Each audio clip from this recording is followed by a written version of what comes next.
I've long been a strong advocate of looking seriously at the apparent special talents and abilities of those with dyslexia in all their great variety.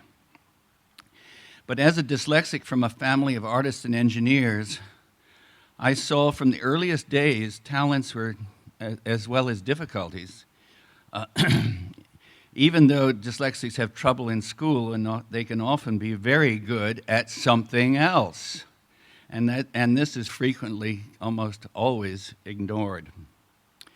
From the earliest researchers in the 1890s until Samuel Torrey Orton in the 1920s and Norman Geschwin in the 1980s, the central puzzle to dyslexia has always been the linkage of high ability or very high ability in some areas with remarkable and unexpected difficulties and disabilities in other areas.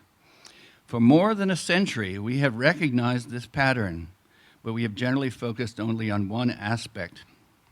With the best of intentions, we have learned much about how to fix the problems, but we have done almost nothing to develop the deeper understanding of the varied and hard-to-measure talents that many dyslexics possess.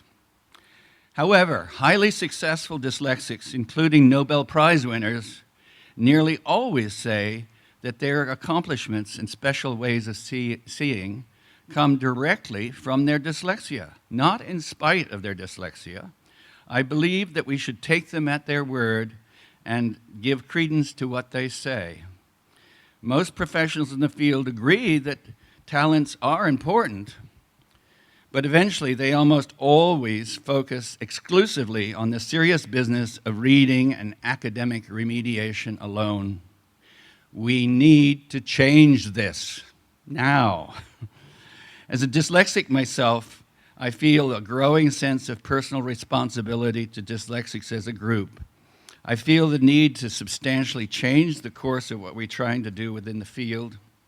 I feel that we need to seriously embrace a radical change soon, or there will be no change at all, allowing additional generations of dyslexics to suffer needlessly while we waste the distinctive talents that are greatly needed by society and economy at large as we enter an age of great uncertainty in many fronts. I think a lot of the problems we need to deal with in the near future are ones that concern really very complex issues, that it's no good to be a specialist. You have to integrate all the pieces to really understand what's going on and take it seriously. So we badly need the big picture thinking and the original insights that seem to be the signature contributions of the most successful dyslexics.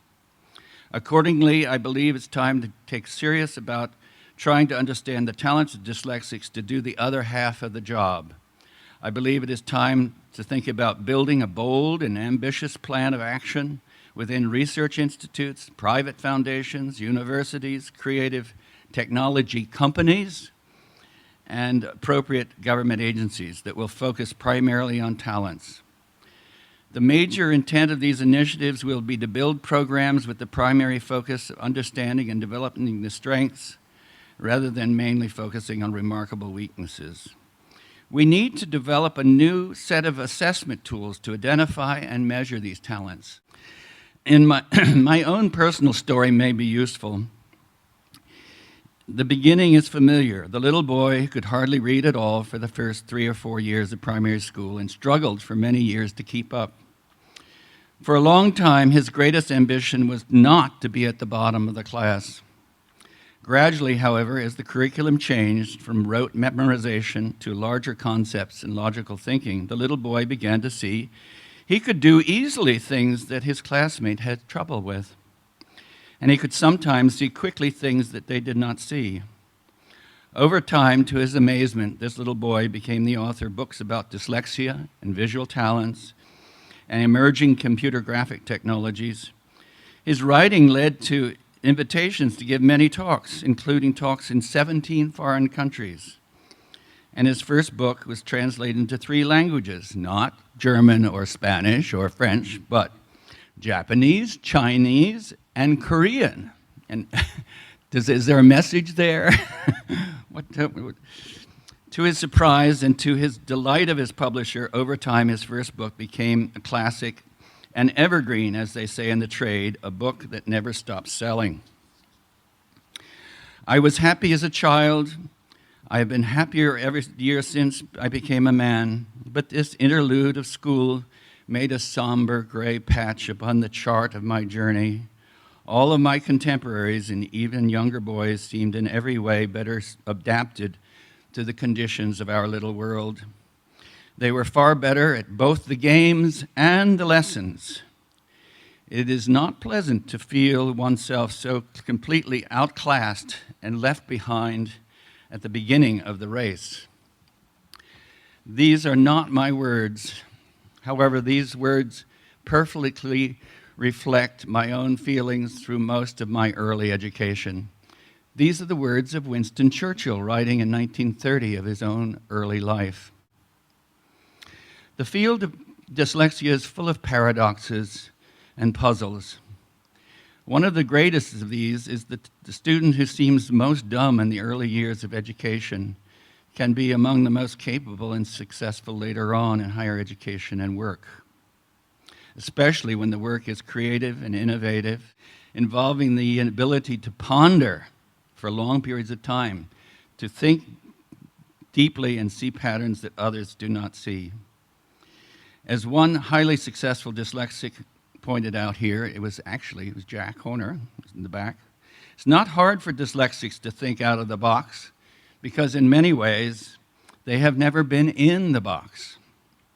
In contrast, those who always could do quickly exactly what the teacher wanted, getting top grades, can find it very hard, if not impossible, to have a really new thought or deal successfully with a really new problem or novel solution. They find it easy to retain old knowledge, but they find it nearly impossible to create new knowledge. Over the years, I have come to see that one of the most important jobs for dyslexic to do is to see what others cannot see, and to really avoid groupthink in research groups. Finally, in recent years, dyslexia is coming to be seen remarkably as a significant advantage in an increasing number of fields, often linked to success in design innovation, entrepreneurial business, and scientific discovery. As I did my research for my book, I could see that the world of technology was changing in fundamental ways, almost all in favor of the dyslexic and their distinctive talents, while of course most conventional educators and institutions were then and still are blind to these changes. I was shocked to suddenly realize that major technological changes required skills and talents that seemed easy to most dyslexics, while the things that dyslexics had difficulty with were becoming less and less important in the workplace. However, when I was doing this research, no one could be more surprised than I am in the wide and continuing interest of my own ideas and books.